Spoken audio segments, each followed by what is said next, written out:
Ayan guys, ito kasi yung aming gagawin ngayon guys. Naglalagay kami dito pamatuan kasi ano.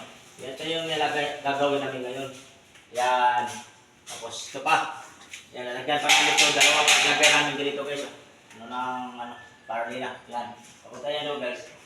Yun ang gagawin namin ngayon. No? Kaya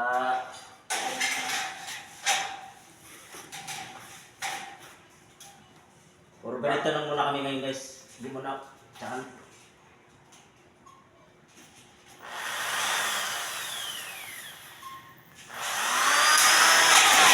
Uy!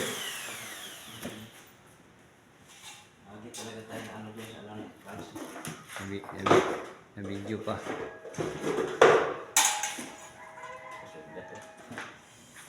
Di, ano bro, guhitan mo na lang.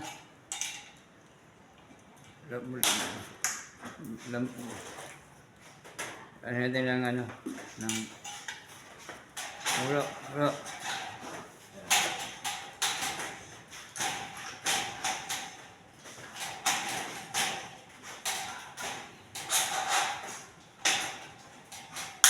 Yan guys, God bless.